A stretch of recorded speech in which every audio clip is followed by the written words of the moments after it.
Okay, so this is now dry and we're right to start on the next phase. I've got an awful cord in the way, so bear with me. I'm sorry about the dwindling light. Okay, so I've got the basic information here and I now need to mix up colours for my objects. So obviously I'm not going to need nearly as much paint for these, and I'm going to start with that back pot, which is quite reasonably light.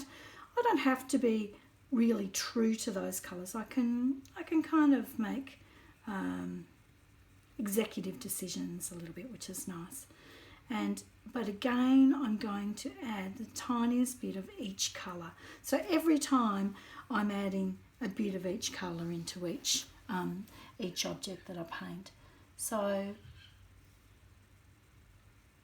what I'm going to do here is just firstly paint the object in as I see it, but again I'm going to leave those little gaps to let the background show through as before.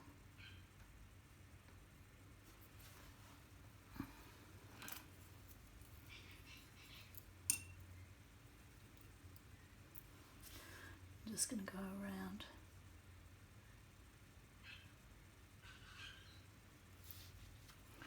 That as well. So I've got the basis of that in.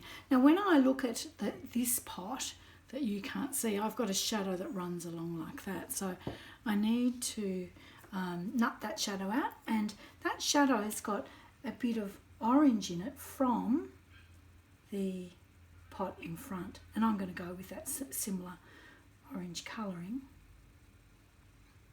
So I'm just, again, all three colours, but I'm just going to see if I can pick up a slightly orange hue that can come into this section in here. I'll just swap my brush around. And it's going to come into this section in here that's in shadow from this pot. So this pot's throwing this shadow. And then I've got another shadow along here, and that shadow has actually got more of a purpley blue tone to it. And maybe this one does now that I look at it as well. So I've just mixed up that as a colour, and I can see that running through there. Inside the pot is really quite dark, much darker again. So I'm going to mix up a much darker tone.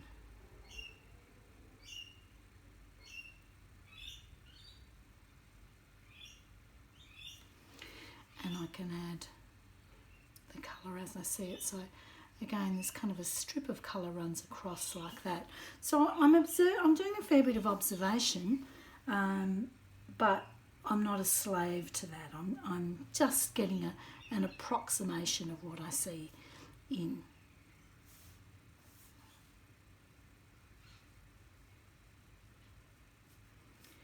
I'm just going to bring a bit more of that shadow into here.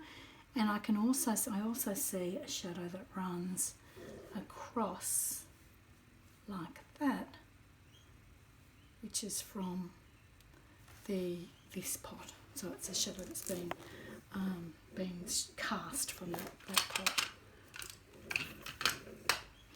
Let's get something to hold that annoying lid back. Okay, so we're looking pretty good there. It's coming along pretty well. It's starting to look like there's some shadows that sort of make sense. I might darken that shadow up a little bit there. But I'm looking at the painting pretty regularly, and I'm sitting it back like that fairly often too, just so that I can get a pretty close approximation of what's going on. Now, the top of the rim of this is a bit lighter, so I'm going to lighten in there up a little bit. Like that. So it's starting to look all right. Okay, now I'm also going to, just before I forget, I'm just going to add that little bit in there which sort of got left out before. So that's pretty good. Okay, now I'm going to work on the on this. I might do this pot next because it's a similar kind of colour tone, similar colour palette, and I'm going to use the colours that I've already got mixed here as my starting point.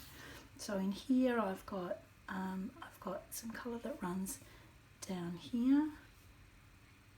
Again, I'm leaving that little rustic edge.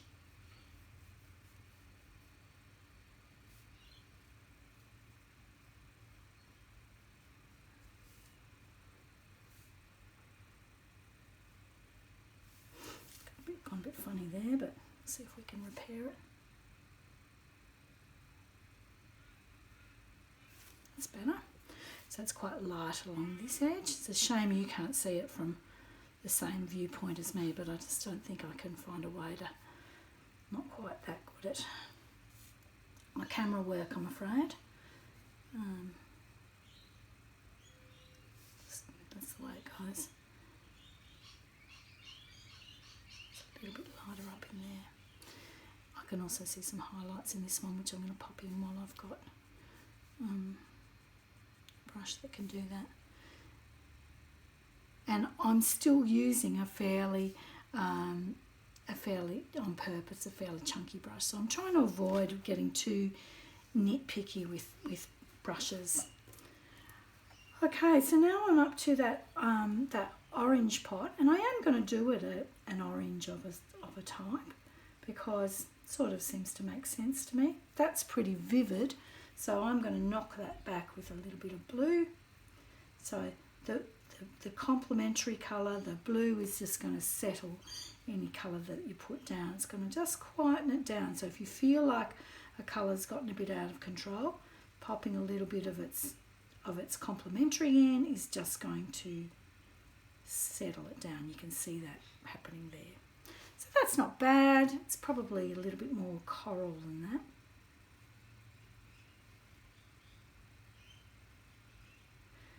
But certainly we don't want to rush that mixing. You want to feel confident and happy with what you've got. I think it's really important not to rush too much. Now I'm not liking the way it's a bit similar to this, so I'm going to lighten it up a bit. I'm going to darken it a bit, sorry.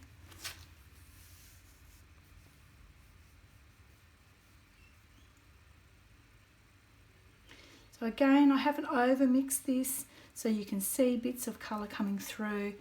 That's again quite intentional. So you can see that light bit. So very intentional, keeping the brush, the paint a bit undermixed.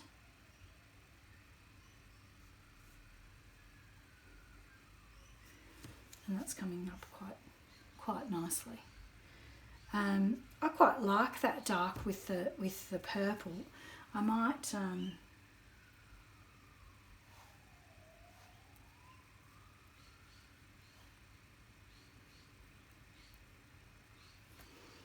so I've sort of added a bit of purple into this.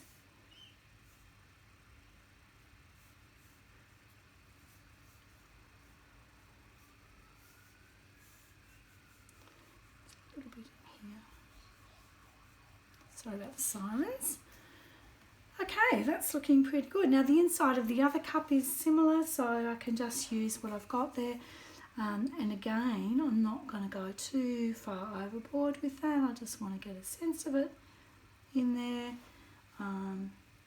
Again, I quite like the way we can see that shadow. I don't know if you can see it or not, but it's quite purplish. So again, I'm going to keep that purple tint there, but it's enough to make it feel like the inside of that is orange.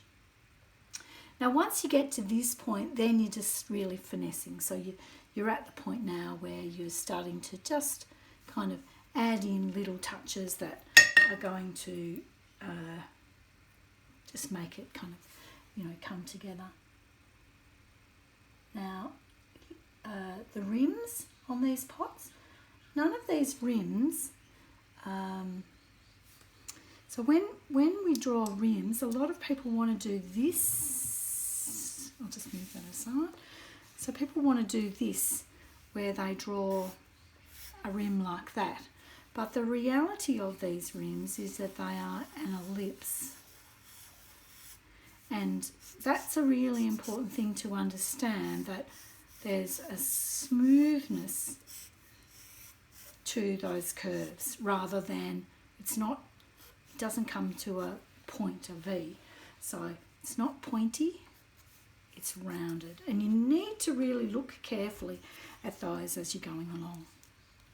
So that's a good little tip.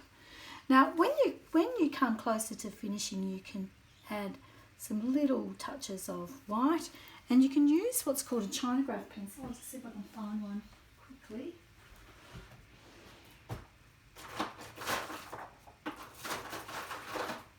Here we have, this is a Chinograph pencil, and normally you would do, oh no it's not, it's a Derwent. Oh, it'll do. Normally you'd use a Chinograph pencil because it's slightly waxy. I've just picked up the wrong one. Hopefully it's dry enough. And you can work some of those highlights up using that. That's not good. Hang on.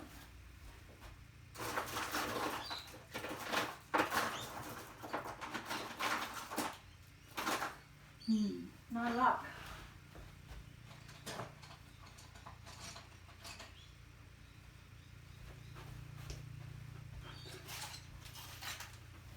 I might have something in here. Yes, I do. I've got a black as well. Beautiful.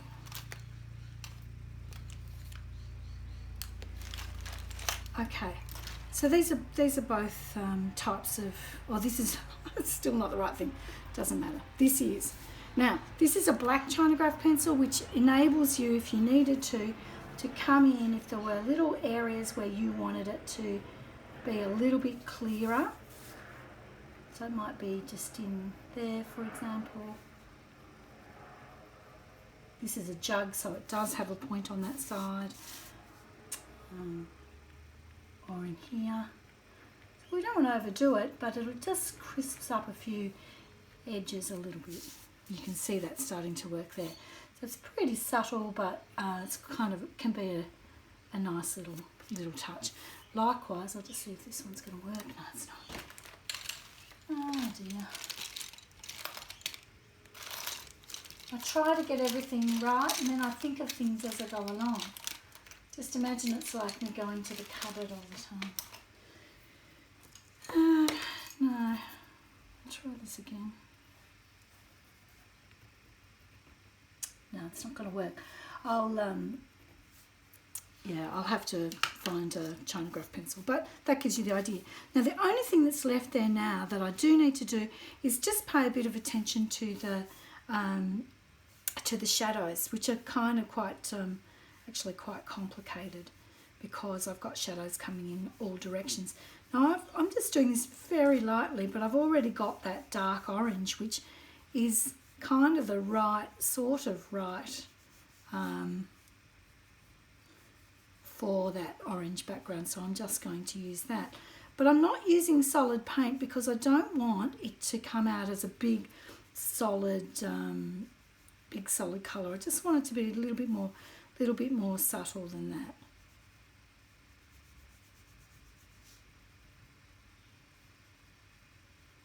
So you can see that starting to come in, and that now feels a little bit more definite. It's getting there now. I think there's a few things, like I think maybe that's a little bit harsh there.